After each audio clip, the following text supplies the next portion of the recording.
Joining me today is Nicole S Palmer, and she is an author, and she's also the founding partner of Delnick Media, and very much a girl boss. So what we're going to be talking about is thriving in corporate while growing your side hustle in your terms.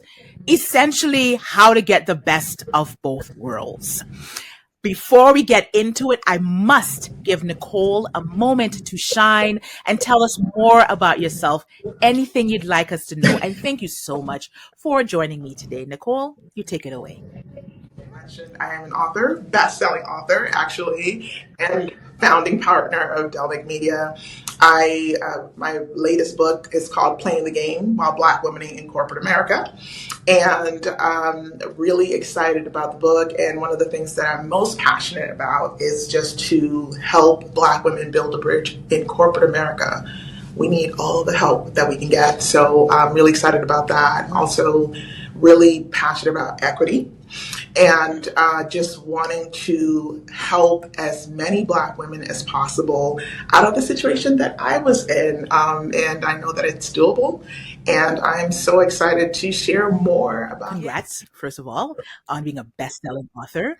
And I know we're going to be talking about how you get the best of both worlds. I normally like to ask my guests about their journey or their experience from employee to entrepreneur or wherever they are in the journey. So from what I understand, you are still very much in corporate while being an author and founding partner at Delnick Media. How did you get started? How did you go from being just in corporate to having your own thing? What's the journey been like? It's actually, I kind of think my origin story is a little bit cool, I like to think. So I actually started back in 1997. It was a cold, dreary day in 1997. So the way it began is that my freshman year of college, I actually worked in the writing center of the college that I attended. And while I was there, I was helping a lot of the students, especially in English, because that was a struggle. And one of the students that I helped said, you are so good at this, you should do this for a living. Okay. And I thought, maybe I should. And the rest is actually history. So I have actually been freelancing ever since 1997, editing, proofreading, and writing. So this has been essentially a part of my life before I really fully entered into corporate America. So it's never not been something that I haven't done. And so it's really, when you think about chicken or the egg, which one came first? Freelancing kind of sort of came first because I was always part-timing, but I was always building up clients, working on different freelance projects. So I've never thought about it being something that I would never do, even when I was doing my day job. So fast forward to 2024, I mean, we're talking almost 30 years, right? If I'm doing my math right. So that's a long time. So you learn to just adapt along the way. It's something that I love. It's something that allows me to pursue what I really enjoy, which is editing, proofreading, writing. Whereas the day job, that really pays the bills because freelancing is cyclical, as you know. It's very up and down sometimes. So having something that was steady throughout that entire time that allowed me to experiment and try different things along the way. Being freelance. And many of our stories is recently, I guess now we're talking about Shaquana. We were talking about, being the children of boomers. And it's just, you get the education, you get the higher education, you get the job, you work your way up, you do it for the next 30, 40 years. Yeah. So with freelance, was that something that always kind of came very naturally to you? You didn't want to fit yourself into a box, that corporate box, and stay in there for the next 20, 30 years while you did this? That's so funny because honestly, freelancing, once I started working on it, and as I was doing it alongside my day job, I just found there was so much more freedom in freelancing because I was in the driver's seat. It was, my business. I'm the one in control. I could hire, essentially just the way that clients can hire you. You can accept clients or you can fire them. So it was really good to have that freedom to know that I control what happens in this space, whereas in corporate America, you don't. You're beholden to the organization that you work for, And so there's some rules you have to follow. And the more that I did it, and I would talk to my mother about this all the time, and she very early on said, you're Okay. not meant to work for other people. And I never took offense to that because I knew she was right. And I saw that time and again show up in my corporate life. Yeah. And I was also a climber. Let me be clear about that. And I think when you're doing those two things in tandem, you tend to be an overachiever. This is not something you can just do if you're just Mm, thinking it's a hobby, as I'm sure you know. You have to be very disciplined. You have to tick all the boxes. You're the overachiever. You're mm, the overperformer. You are all of the things. And so while I freelance, I mm, was still climbing the corporate ladder very successfully. And but along the way, the more freedom that I had on the freelance side, the harder it was to conform mm. in the corporate area. And that's really where the difficulty sometimes came, especially the higher I climbed as a Black woman, the harder it became because there wasn't as much of a cushion, if you will. And that's really honestly what led to me writing the book because of everything that happened towards the tail end of my, what I call the Mm. official era of my corporate climb. Because even though I'm still in corporate America, it's in a very different role than where I was when I wrote the book. Because that part of my corporate life, I put that to bed Okay. because And I, of course, was going to ask you what your biggest challenge or obstacle was as you tried to climb that corporate ladder, as you tried um, to yeah. achieve having the best of both worlds. How did you navigate the days where it's like, is this worth it? I'm sure you had those days. What was, Yeah, absolutely. When I was still very much fixed, I had this 10-year plan in my corporate life. I thought, well, this year I'm going to be here. And then I had this tier for myself because I knew I was capable and I was doing all of the things anyway. So what I noticed is that as I climbed and I realized I didn't have the resources and support, it got harder to break through where it was mm, easier before there was more scrutiny. And not only was there more scrutiny, I always say that I'm the type of person, when it comes to my mouth, I write checks that my butt can't cash.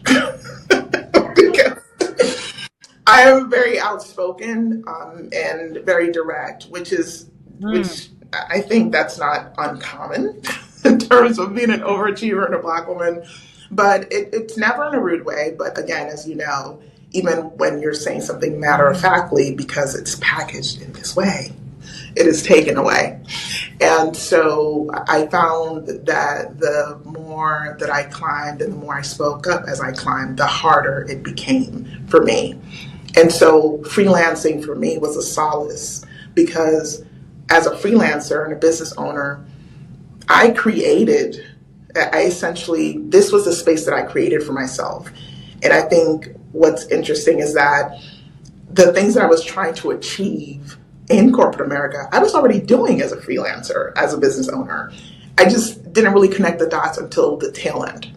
And that was what was interesting to me because I wanted to be, the head person. I wanted to be the director and then the vice president. I'm like, you literally have your own business. You've had a successful business for decades.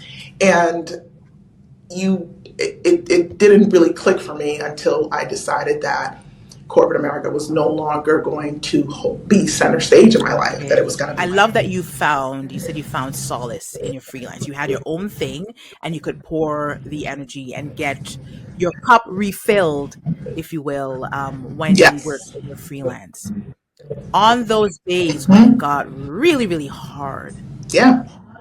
and you probably felt like, I know even when I became a full-time entrepreneur, there were most definitely the days where I was just curled up in a corner in the fetal position crying because it got hard. How did Oh you yeah. work through those Hmm. days? Was it pouring? Did you Hmm. have a support system? Would you have a coach, a mentor? What really got you through the really, really, really tough points in your journey? The biggest thing that has been my anchor is writing. and writing has been my companion for as long as I can remember. And so being able to use writing as therapy and writing out my feelings was so, it was such a huge support for me. Of course, my husband has always been my rock as well. So those days where I wanted to do something that would make me lose my job, I would have those conversations and just kind of, he would talk me off the ledge. And then other days where you're having some difficult clients, because it's not all sunshine and rainbows. It's very hard to be a business owner.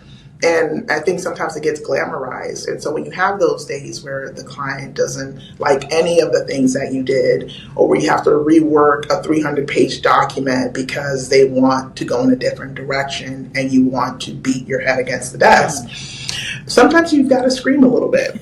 And yeah, I've done that. Not ashamed to say that I've done that, or go for a walk. So just finding ways to find an outlet really was important. And writing has been a humongous outlet for me. I have written under, like, for decades, and that's what's beautiful about writing, because there's freedom, because you can write under a pen name. You don't have to write as yourself. And so it allows you this beautiful freedom to just say everything you want to say without the fear of feeling like, oh, but what if so-and-so finds out? It just lets you say it without judgment. And also it allows somebody else to be seen. And that in itself, being able to connect with others because they're dealing with the same thing. One of the things that always tends to come up, and I'm actually working through this with a client right now, is she's in a very toxic environment. And it's taking everything in her, because she has her side hustle and it's doing really well, and she wants to quit the 9 to 5 because she's like, is it worth it? So working through a toxic environment. Not necessarily everyone does have the talent and the solace of writing. But essentially what you're saying is remembering to find joy in your thing and to pour, like, how do you compartmentalize? Absolutely. Having, being in an environment where you are not getting the support, you're not getting the resources, the validation that you deserve. You do have this thing on the side, but when you are in the quote unquote corporate mode, do you have survival tips? It's essentially what I'm Yes. Oh yeah. Because the last main corporate job I would say that I had was extremely toxic. And one of the first things that really helped me get through while I was in it was, you have to find your people. You trust me, like they are there. And you will know very quickly where they are and who they are. And so that will help you get through so much. I mean, I remember one coworker and I, that we actually had a nickname for our job. Like, we gave it a nickname. And so when we would talk about the job, we would talk about it in code. And that in itself was like, we got a kick out of it. But at the same time, it was almost like we both had the same horrible boyfriend. And so, we kind of worked through it that way. But then also, you have to, one of the things that I didn't really pick up until the tail end, and I wish I had, was you have to emotionally detach from your job. And there's something so powerful and safe about doing that. And what I mean by that is that especially a job that is toxic, you cannot engage with it in the same way. You have to be able to say, I'm here to do a job. That is it. And even when the onslaught is happening, you've got to detach yourself in a way that says, I'm getting a paycheck. You have to think about the very practical things that you're getting out of it. You have a steady paycheck. Most often than not, you have benefits that are vitally important. Even something as simple as having regular paid time off is very rare, and certainly not something that exists when you're talking about your own business or freelancing. So you have to hold on to the things that ground you, especially in the midst of it. And one of the most vital things, and this one is difficult, but it's absolutely necessary. You have to learn when to clock out. And as much as possible, You gotta, and even you might have to practice. You have to trim it to 8 hours per day. They do not deserve more time than that, especially in a toxic environment. And I know it's not always like something you can do with a snap of a finger, but the more time you spend at that job, the more it's going to drain you of your resources that you need, and you're not going to have a lot to pour into your actual Yeah. business. Because you already feel like, and it's one of the things that I hear my clients say all the time, and I remember this from in my corporate days as well. You already feel like you don't have control of your time because you have to give and give. And of course, you have a job, Right. there are certain expectations, you show Yes. up, meet the requirements, but there is with that, it's called a 9 to 5 or an 8 to 4, whatever, for a reason. So I completely agree with Yes. don't give more than Yes. it's necessary, that it's because you already resent the job, you're already in the Right. situation, so you just become more resentful Yes. and it's like yeah, I Yeah. agree, I definitely agree. You have to give yourself something to look forward to. That's what and to me, sometimes just knowing that the clock is about to hit 5 o'clock and you have to Yeah. be out of there is a joy. So you have to find a way to do that. And just one quick thing that I'll add is that it may Mm. require you getting a new job to do that. And you shouldn't be afraid to start over. And that to me, that is why I'm able to thrive in both places now, because the first thing that I did when I walked away from this job is I decided to partner with an agency, a staffing agency. And that gives you a wealth of control over who you work for and what your hours are. And one of the other key things that I always say when you're working with an agency, you always have to remember you're the talent. Just like in the MBA or anywhere else, you are the talent. You're the one bringing value, and you have to treat yourself as such.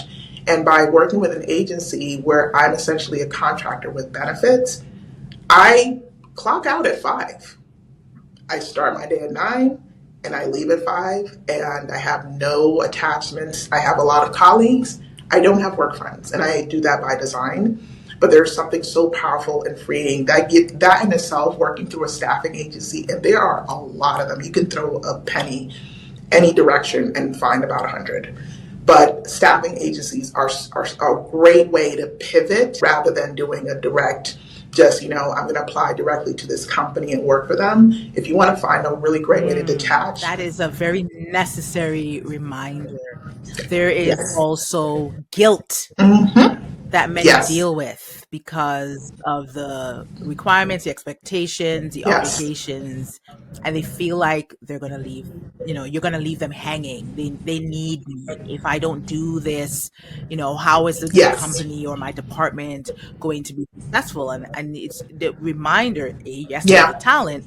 As valuable as you are not irreplaceable. And I remember one boss always said to me, this is years now, Not at and all. he always said to me, what happens if you get hit by a bus tomorrow?